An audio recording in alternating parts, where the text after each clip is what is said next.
السلام عليكم. Bonjour. أهلا وسهلا بكم في الدرس الثاني والثلاثين. Bienvenue dans la 32e leçon. C'est une leçon plutôt de révision avec quelques compléments.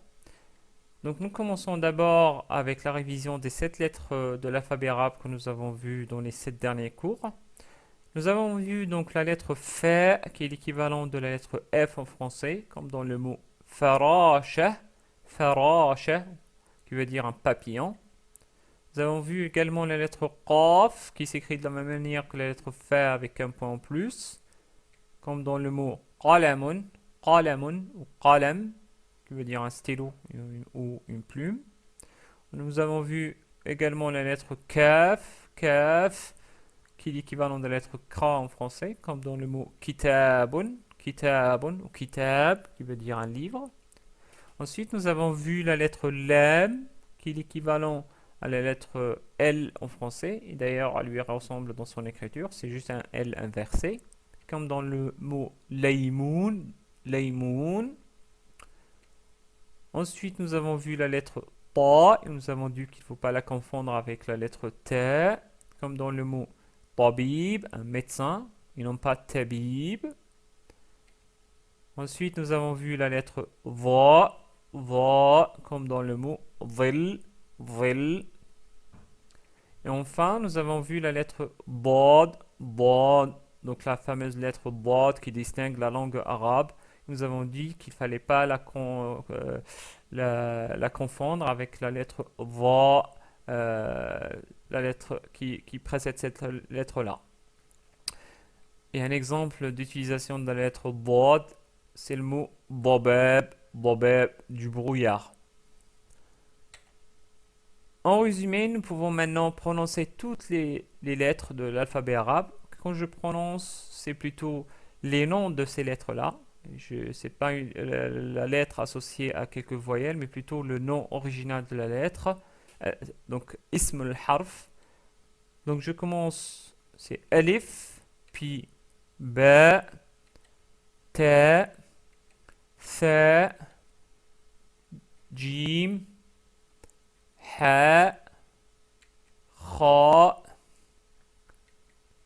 dal, ذال, راء, زاي, سين, شين, صاد, ضاد, طاء, ظاء, عين, غين, فاء,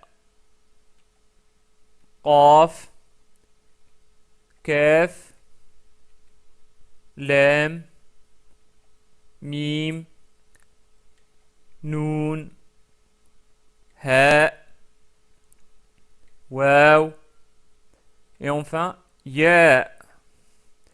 Comme ça, vous pouvez vous féliciter car vous maîtrisez maintenant toutes les lettres de l'alphabet arabe. Donc bravo. Je vais récapituler aussi ce que nous avons vu en termes de quelques concepts de la grammaire arabe. Le premier concept intéressant, c'est le concept de la racine d'un mot. J'ai dit que n'importe quel mot en arabe possède une racine à partir de laquelle on peut produire plusieurs noms ou verbes. Et nous avons donné l'exemple de la racine kataba. Donc c'est une racine composée de 3 lettres. Donc généralement la racine est composée de 3 lettres, mais dans certains cas la racine est composée de 4 lettres. Ici, la racine kataba, c'est 3 lettres, à partir de laquelle on peut produire par exemple le mot katibun, katibun, un écrivain, ou le mot maktabatun, une bibliothèque, ou le mot kitabun, un livre. Donc, c'est un concept intéressant à comprendre, et toujours souvenez-vous que n'importe quel mot, il vient d'une racine. Donc, si vous avez une difficulté à comprendre la signification du mot, cherchez plutôt sa racine et allez dans le dictionnaire pour comprendre toute l'histoire de ce mot-là et toute sa signification. À partir des mots, on peut construire des phrases, et dans les phrases en arabe, on peut distinguer principalement deux types de phrases. D'abord la phrase verbale, qui commence toujours par un verbe. Par exemple, kataba al-katibu kitaban. Donc c'est une phrase qui commence par kataba, un verbe conjugué au passé. C'est le verbe lire, donc conjugué au passé, donc c'est a lu. Al-katibu, l'écrivain, c'est le sujet ici. Et kitaban, c'est un livre qui est utilisé comme complément d'objet direct. Et c'est pour ça qu'on dit kitaban et non pas kitabun. Un deuxième type de phrase, c'est la phrase nominale où on ne commence pas avec le verbe, mais on commence plutôt ce qu'on appelle un mubtada, c'est-à-dire le terme de départ. On termine avec un khabar, c'est-à-dire l'information qu'on donne sur ce mubtada. Donc, at-taqsu jamilun. At-taqsu, c'est le climat ou le temps. Jamilun, beau. Donc, c'est le climat qui est beau, le temps est beau.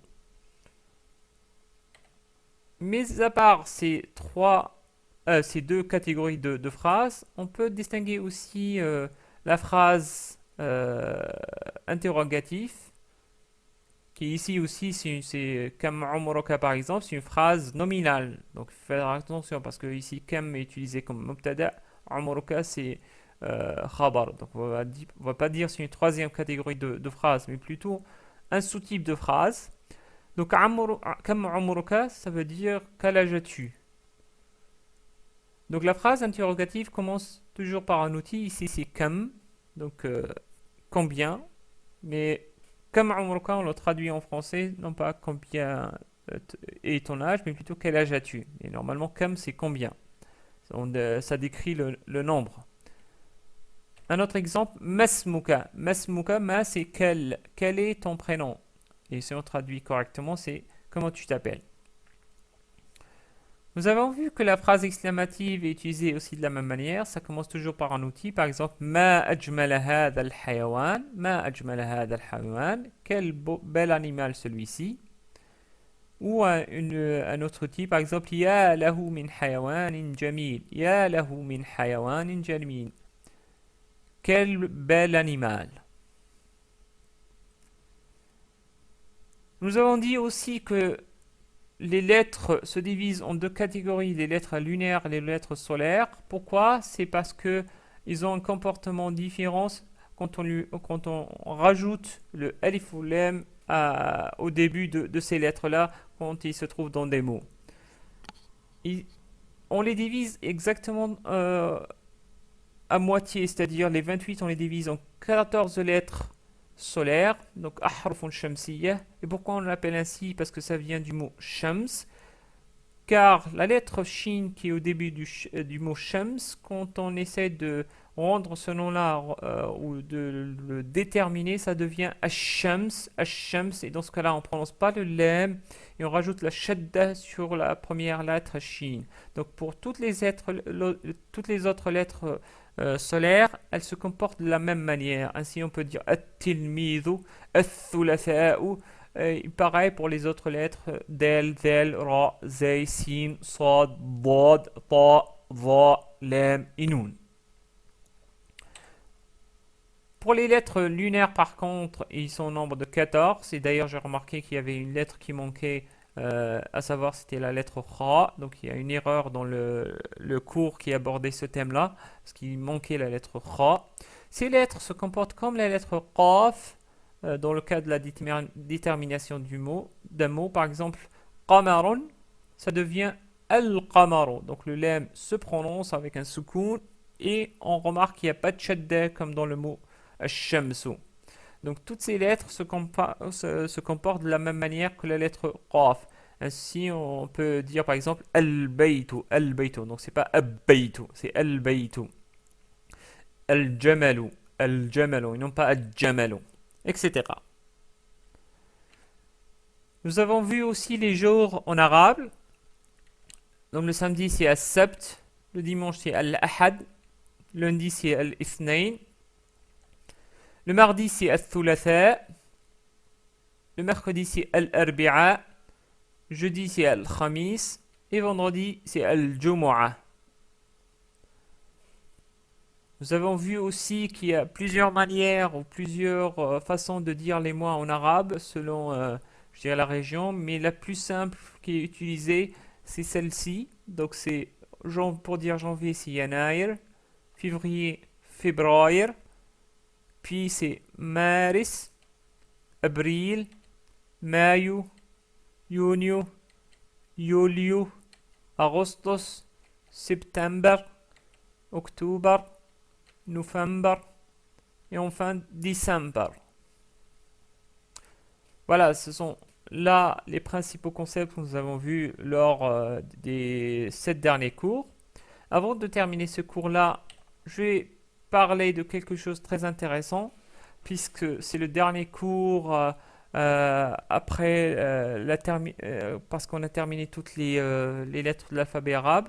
Une question qui se pose forcément pour tous les débutants, c'est comment puis-je lire sans les voyelles courtes ou sans ce qu'on appelle les diacritiques, c'est-à-dire la fatha, la kasra, la dhamma, le soukoun, le shatta, parce que tout le monde a remarqué, surtout ceux qui sont allés dans les pays arabes, qu'on ne les utilise pas souvent, d'ailleurs, que ce soit dans les affiches, dans la presse, dans les livres. Là, on peut les remarquer, c'est uniquement dans quelques livres académiques, surtout ceux destinés aux petits-enfants, ou dans certains textes religieux comme le Coran. Eh ben, les Arabes arrivent à lire quand même sans ces signes-là. C'est un peu étonnant, mais bon, en fait, c'est une question d'habitude. Et d'ailleurs, c'est pas simple de donner une règle pour dire comment on lit sans les voyelles ou les diacritiques. Je vais vous aider en vous donnant quelques astuces auxquelles j'ai pensé, mais ça vous permet seulement de surpasser quelques difficultés. Il faut savoir que pour surpasser cette difficulté, il faut vraiment maîtriser beaucoup de vocabulaire, ainsi il faut maîtriser la conjugaison et la grammaire arabe. Et d'ailleurs, on n'est jamais à l'abri de quelques fautes, même pour les Arabes. Ils sont vraiment rares les gens qui ne commettent aucune faute par rapport à la lecture de la langue arabe. C'est vrai que c'est difficile sur ce point-là. Mais je vais vous donner quelques astuces. Pour cela, je vais vous donner cette phrase-là. Donc à première vue, vous allez me dire, bah, je peux rien lire parce qu'il n'y a pas les diacritiques, les signes diacritiques. Donc cette phrase-là commence déjà par un verbe. Donc pour un arabe, s'il connaît déjà le verbe qara'a, donc il va le distinguer. Et d'ailleurs, il va distinguer un ya au début. Donc il va comprendre c'est le verbe qara'a conjugué au présent. Donc qara'a c'est lire, conjugué au présent. Donc il va forcément prononcer yaqra'u, yaqra'u. Ensuite, on remarque que c'est un mot qu'on ne connaissant, c'est le mot tilmidun, tilmidun, mais là on a rajouté le alif et l'am au début pour le rendre défini. Et elle, c'est forcément, ça commence par une fatha sur a. Donc on ne peut pas dire ul, mais c'est plutôt elle, ça c'est on connaît. Après, la suite, on ne peut pas savoir si on prononce le lem ou pas. Nous, comme nous avons vu les lettres lunaires et les lettres solaires, donc le t est forcément accompagné d'une shadda parce que le t c'est une lettre solaire. Donc on dit c'est un ti et on ne prononce pas le lem. Ensuite on a dit c'est tilmith, donc tilmidun, donc forcément on rajoute sukun sur lem et la kasra sur le mim. Et enfin pour la terminaison du mot, on va pas dire dhun, tilmidun, mais at-tilmizu, parce qu'il y a le L au début, donc c'est un nom défini. Rappelez-vous, quand c'est un nom défini, on enlève le tanwin. Maintenant, pourquoi tilmizu et non pas tilmida? Bien sûr, parce qu'en fait, c'est une règle qui dit que un mot qui est utilisé comme sujet en singulier, donc forcément, il y a une dhamma à la fin. Ensuite, il y a le mot que nous connaissons, c'est kitabun. De la même manière, là il est défini, donc il y a le L, donc c'est A. Ensuite le Kef, c'est une lettre lunaire, donc il n'y a pas de shadda et on prononce le lem, donc on rajoute le sukun sur le lem. Et puis le kasra sur al-ki. Ensuite, même si on ne connaît pas le mot kitab, donc puisqu'il y a un alif, et le alif, il n'y a pas de hamza là-dessus, donc le alif ici est utilisé comme voyelle langue. Donc forcément, on doit utiliser une fatha. Et on dit ta. Parce que sinon, si c'était tout, donc forcément le alif c'est pas une voyelle longue, et forcément donc il y aura une hamza. Et c'est pour cela c'est al-kitab. non pas bun ou bou, c'est ben.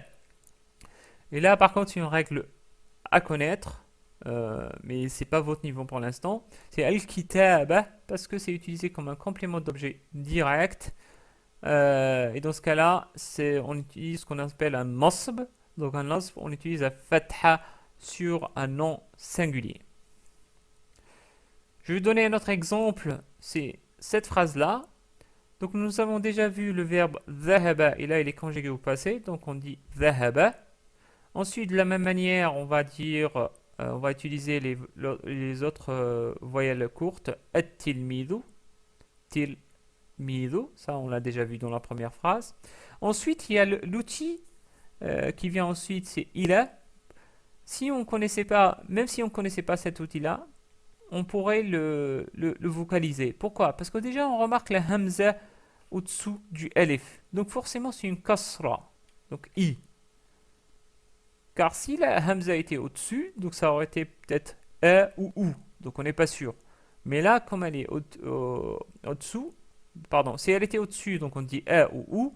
Maintenant, si elle est au-dessous, comme c'est le cas maintenant, donc forcément, c'est une kasra, i. Ensuite, on remarque qu'il y a le lem, il est associé à une alif maqsoura. Et on a dit alif maqsoura, c'est comme la voyelle longue alif. Donc elle prolonge la lettre qui est associée à une fatha. Donc forcément, il y a une fatha ici, c'est il a.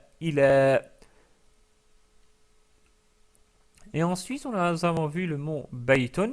Là, par contre, il est défini. Donc il y a le a, l, parce que le ba, c'est une lettre lunaire. Donc c'est al-bayt, il a al-baytu, ou al-bayta, ou al-baytun. De toute façon, c'est pas al-baytun, c'est au moins al-baytu, parce qu'il y a le al, parce que c'est défini.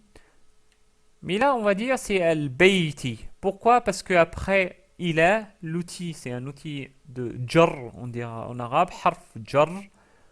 Il va rendre le nom maksour, on dit maksour, donc il y aura une kasra à la fin de ce mot-là.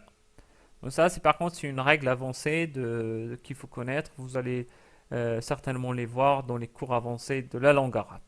Donc voilà grosso modo comment on pourrait rajouter les voyelles. Je vois que ça commence peut-être à vous flipper, mais bon, c'est comme ça qu'on pourrait lire l'arabe sans les signes diacritiques. Et ce sont là quelques astuces qui vont vous permettre de lire l'arabe sans avoir à rajouter les signes diacritiques ou ce qu'on appelle en arabe le tashkil, at-tashkil. Voilà, sur ce, je termine le cours et ça vous surprend peut-être parce qu'en fait c'est la fin de ces cours, au moins la fin de cette série-là.